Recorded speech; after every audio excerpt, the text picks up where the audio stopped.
So ప్రస్తుతం మనమైతే షేక్పేట్లో ఉన్నాము. సో రేపు జరగబోయే elections and present government Congress and previous government వచ్చేసి బీఆरएस ఎలా ఉందో మనం తెలుసుకుందాము. नमस्ते जी। नमस्ते। सर आप बताइए कि अभी कांग्रेस पार्टी रूलिंग में है, तो रेवंत रेड्डी जो है अभी हमारा सीएम, वो ठीकली मतलब वो अच्छा कर रहे हैं कि नहीं कर रहे हैं? अच्छा कर रहा है मैडम। अच्छा कर रहे हैं, मतलब क्या चेंजेस आपको दिख रहा है? डेवलपमेंट में तो चेंजेस नहीं है, हम्म लेकिन क्या है थोड़ा पब्लिक को थोड़ा सा हम्म सपोर्ट कर रहे हैं थोड़ा सा। अच्छा। वाइट कार्ड राशन का जो वाइट कार्ड था, हम्म वाइट कार्ड इनके पीरियड में पूरा इश्यूज हुआ, ओके टीआरएस के ज़माने में नहीं हुआ। ओके हाँ, और टीआरएस के ज़माने के अंदर बहुत फिर हम लोग नहीं कुछ भी नहीं हुआ था। बीआरएस के अभी कांग्रेस के पीरियड के अंदर हमारे लोगों को आ गया वाइट कार्ड। क्या है मालूम है मैडम, गरीब तबका बहुत है हैदराबाद के अंदर, हाँ हाँ वो सपोर्ट अपना बीआरएस वाले नहीं करे जैसा कांग्रेस वाले करे ऐसा। ओके। अभी आप जो बोल रहे कि चेंजेस तो नहीं है Congress, what kind of changes you are expecting, मतलब क्या चेंजेस आप चाहते हो कांग्रेस गवर्नमेंट से? अभी तो अच्छा चल रहा, हाँ उसके अंदर कोई फीलिंग्स नहीं है, अच्छा चला रहे हैं वो लोग भी। टीआरएस भी अच्छा चलाती थी, लेकिन अभी इसमें थोड़ा चेंजेस है थोड़ा सा। ओके। तो अभी जो इलेक्शंस आने वाले हैं, तो उसमें नवीन यादव का विक्ट्री ज़्यादा है बोलकर बाहर टॉक है, उसके ऊपर आप क्या बोल सकते हैं? नवीन यादव तो आते सर। पक्का? हाँ, क्यों ऐसा लग रहा है पब्लिक को? क्योंकि क्या है मालूम है, हिंदू और मुसलमान दोनों मिलकर सपोर्ट कर रहे हैं उनको। ओके। टीआरएस को भी कर रहे हैं, हाँ। लेकिन क्या है मालूम है, ज़्यादातर नवीन यादव की तरफ पब्लिक का झुकाव है। अच्छा। हाँ, और एक क्वेश्चन है कि लाइक अभी अभी तो आप बोले कि कांग्रेस गवर्नमेंट अच्छा है, तो नेक्स्ट जो गवर्नमेंट आएगा वो आप कांग्रेस ही चाहते हो या बीआरएस या बीजेपी, कौन सा पार्टी आए तो अच्छा है आपके हिसाब से? अभी तो मैडम अभी टीआरएस ही तो अच्छा है। टीआरएस। ओके हाँ, टीआरएस तो अच्छा है, हाँ क्योंकि हर 5 साल के बाद चेंज होना हो हुकूमत, ओके तो पब्लिक को थोड़ा सा अच्छा रहता है। ओके। तो नेक्स्ट अभी तो बीआरएस का हो गया, कांग्रेस का भी हो गया, तो बीजेपी आ सकता है क्या? बीजेपी का तो उतना चांस नहीं है, हाँ लेकिन क्या है बीआरएस और कांग्रेस के अंदर ही है। అచ్చా ఇప్పుడు మన కాంగ్రెస్ పార్టీ రూలింగ్లో ఉంది. సో కాంగ్రెస్ వల్ల మనకంటే ఇప్పుడు రేవంత్ రెడ్డి వచ్చినాక ఏమైనా చేంజెస్ మంచిగా అనిపిస్తున్నాయా, లేదా బీఆర్ఎస్ ఉన్నప్పుడే బాగుండేనా మీ ప్రకారం? ఉన్నప్పుడు బాగుండేది. ఓకే. ఎందుకు కాంగ్రెస్ పార్టీ ఏం చేయలేకపోతుంది అంటారు? ఆయనకు ఎక్స్పీరియన్స్ లేదు ఓకే. పాలిటిక్స్లో. ఆయన ఏం చేస్తుండే ఆయనకే తెలియదు. ఒక కరెక్ట్ పర్సన్కి సీట్ ఇవ్వాలి. ఎవరు పడితే వాళ్ళ బ్యాక్గ్రౌండ్ ఏంది అవన్నీ తెలుసుకొని సీట్ ఇవ్వాలి. అవును. వాడు మంచివాడా చెడ్డాడని ఎవరో రోడ్డు మీద పోయిన దానికి సీట్ ఇస్తుంది కాదు కదా. ఎవరు ఇప్పుడు అందరి హైటెక్ సిటీ అందరికీ తెలుసు ఎవరికి ఓటేయాలి ఎవరికి వేయకూడదని. కానీ ఇప్పుడు మీరు ఓటేస్తున్నారు, నేను ఓటేస్తున్నా, కానీ మన ఓటు చెల్తలేదు అక్కడ. అందులో ఇది దాని ఏమో ఓటర్ ప్యాడ్ ఉంది కదా, అందులో కూడా తారుమారు అయిపోతుంది. కరెక్ట్ పర్సన్ లేడు. ఎవరైనా మంచి ఎడ్యుకేషన్ ఉన్న పర్సన్కి ఇవ్వండి, మంచి వాళ్ళని నించుండ పెట్టండి ఎలక్షన్స్లో. వాళ్ళ బ్యాక్గ్రౌండ్ చూడండి, వాడు కరెక్టా రాంగ్ అని చూడండి. రేవంత్ రెడ్డి గవర్నమెంట్ బాగలేదు. సో మీరు ఏ పార్టీకి ఓటేసారో తెలుసుకోవచ్చా సార్? నేను ఏ పార్టీ నాకు ఓటనే ఎవరికి తెలుసుకోలేదు. నేను ముందు మీరు మేము వైఎస్ రాజశేఖర రెడ్డి ఉన్నప్పుడు కాంగ్రెస్ పార్టీకి వేసేది. ఓకే ఈ ఎన్టీ రామారావు, చంద్రబాబు నాయుడు గారు, వైఎస్ రాజశేఖర రెడ్డి గారు, వీళ్ళు మన ఇండిపెండెన్స్ అంటే ఈ రాజకీయం స్టార్ట్ అయిన తర్వాత వీళ్ళ ముగ్గురే కరెక్ట్గా చేసింది. ఈ ఆంధ్రప్రదేశ్ డెవలప్మెంట్ చేయడం కానీ, భేదవాళ్ళని ఆదుకోవడం కానీ. ఇప్పుడున్న గవర్నమెంట్, ఇప్పుడున్న సీఎం చేస్తారని మాత్రం ఎవరికి నమ్మకం లేదు. సో ఇప్పుడు నెక్స్ట్ ఇంకొక 2-3 ఇయర్స్ రేవంత్ రెడ్డి ఉండబోతున్నాడు. సో ఈ 2 ఇయర్స్లో మీ ప్రకారం అయితే చేంజెస్ ఏం లేవని మీరు అంటున్నారు. సో ఇన్ కేస్ ఆయన ఏమైనా చెయ్యాలి అనుకుంటే ఏమేమి చేంజెస్ చేస్తే బాగుంటాయి? ఆయన వల్ల కాదు, ఏం చేంజ్ చేయలేడుగా. అంతే అంటారా? ఇది దీంతోనే ఆయన ముగించుకొని నెక్స్ట్ 3 ఇయర్స్ వరకు సీఎం ఉండి ముగించుకొని ఏదైనా యాత్రలు చేసుకుంటే బాగుంటుంది. తిరుపతి, శ్రీశైలము అటువంటి యాత్రలు చేసుకుంటే బాగుంటుంది. ఆయన వల్ల కాదు. సో మీ ప్రకారం ఏ పార్టీ వస్తే బాగుంటుంది సార్ మన Telangana? Central ruling party Janata party ఉన్నది, భారతీయ జనతా పార్టీ. వాళ్ళకు కూడా ఒకసారి ఛాన్స్ ఇవ్వాలి కదా. ఇప్పుడు నరేంద్ర మోడీ గారు ఎంత కష్టపడుతారో మీ అందరికీ తెలుసు. అటల్ బిహారీ వాజ్పేయి తర్వాత పాకిస్తాన్తో యుద్ధం చేసి మన నరేంద్ర మోడీ గారు తర్వాత ఈ కాంగ్రెస్ పార్టీ వల్ల ఎవరి వల్ల కూడా కాలేదు.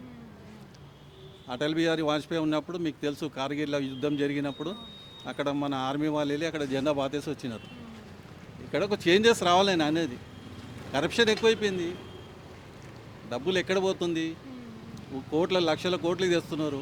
దాని లెక్కేది లెక్కైతే ఉండాలి కదా. ఒక చిన్న ఒక టీ పాయింట్ హోటల్ నడిపించేటోడికి వాడికి డైలీ లెక్క తెలుస్తుంది, రోజు ఎంతమంది పని చేస్తారు, ఎంత ఇన్కమ్ వస్తుంది అనేది. మరి ఈ లక్షల కోట్లు చేస్తారు, వీళ్ళని లెక్కలు అడిగే వాళ్ళు ఎవరు, ఆ డబ్బులు ఏమవుతుంది, ఏం డెవలప్మెంట్ హైదరాబాద్ అయితే లేదు. సో మీ ప్రకారం బీజేపీ వస్తే బాగుంటుంది అని అంటున్నారు. ఇవాళ బీజేపీ కూడా ఒక ఛాన్స్ ఇవ్వాలి. అంతే. ఇంకా ఇప్పుడు ఎలక్షన్స్ ఉన్నాయి కదా సార్, ఇప్పుడు నవీన్ యాదవ్ గెలిచే ఛాన్సెస్ ఎక్కువ ఉన్నాయి అనేసి అంటున్నారు. సో మీ ప్రకారం మీరు ఏమంటారు? ఆయన ఏం చేస్తాడు గెలిస్తే? ఆయన మహాత్మా గాంధీ లేకపోతే ఫ్రీడమ్ ఫైటరా? వాళ్ళ బ్యాక్గ్రౌండ్ అయింది, పోలీస్ స్టేషన్లో రికార్డ్ అయింది, చూసుకోండి. పోలీస్ డిపార్ట్మెంటే చెప్తుంది, నేను చెప్పడం కాదు. విన్నారా? డబ్బు పెడుతున్నారు, డబ్బుకి అమ్ముడు పోతున్నారు గవర్నమెంటు, కాంగ్రెస్ గవర్నమెంటు. సీట్ ఇచ్చేస్తున్నారు, మంచి వాళ్ళకి ఇవ్వండి. సార్ ఇప్పుడు మీరు అన్నారు కదా బీఆర్ఎస్ ఉన్నప్పుడు బాగుండేది గవర్నమెంట్ అనేసి.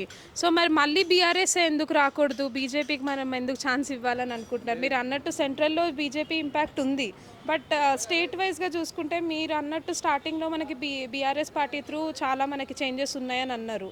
సో ఇప్పుడు కూడా మళ్ళీ బీఆర్ఎస్ వస్తే మనకు ఆ చేంజెస్ మళ్ళీ వచ్చే అవకాశం లేదా? ఇప్పుడు వీళ్ళు ఒక 5 years ఇప్పుడు కాంగ్రెస్ గవర్నమెంట్ వచ్చింది కదా, 10 years బీఆర్ఎస్ పార్టీ ఉండే. వాళ్ళు కొంతవరకు అయితే పర్వాలేదు, భేదాల గురించి కొంచెం కష్టపడ్డారు, కొన్ని చేసినారు. తర్వాత ఈ రేవంత్ రెడ్డి రాగానే ఏమైపోయింది, రియల్ ఎస్టేట్స్ అనేది అడ్రస్ లేకుండా వెళ్ళిపోయింది. నేను 7,500 కోట్ల రూపాయలు కేసీఆర్ అప్పు చేసి నేను వడ్డీ కడుతున్నా అంటుండు. హైడ్రా అని చెప్పేసి భేదవాళ్ళు అంతా ఇళ్ళన్నీ కూల్చేసినాడు. హైదరాబాద్ ఇప్పుడు డెవలప్మెంట్ లేదు, 25 సంవత్సరాలు బ్యాక్ అయిపోయింది. అది మళ్ళీ బీఆర్ఎస్ ఇప్పుడు ఎలక్షన్స్ జరుగుతుంది కాబట్టి ఒకసారి బీజేపీకి ఛాన్స్ ఇవ్వాలి. నెక్స్ట్ మళ్ళీ అసెంబ్లీ ఎలక్షన్స్ తీసారి జరిగిందంటే అప్పుడు బీజేపీ పార్టీలో ఎవరు ఉంటారు, ఎవరు నుంచి ఉంటారు అనేది అది ఆ టైంలోనే డిసైడ్ అవుతుంది. అది అందరు ఏ సీఎం అయినా సరే, ఏ పార్టీ అయినా సరే అన్ని పనులు చేయాలంటే కొన్ని సక్సెస్ అయితే కొన్ని కాదు, టైం సరిపోదు. అది కానీ అంటే మన దగ్గర కరప్షన్ చాలా అయిపోయింది.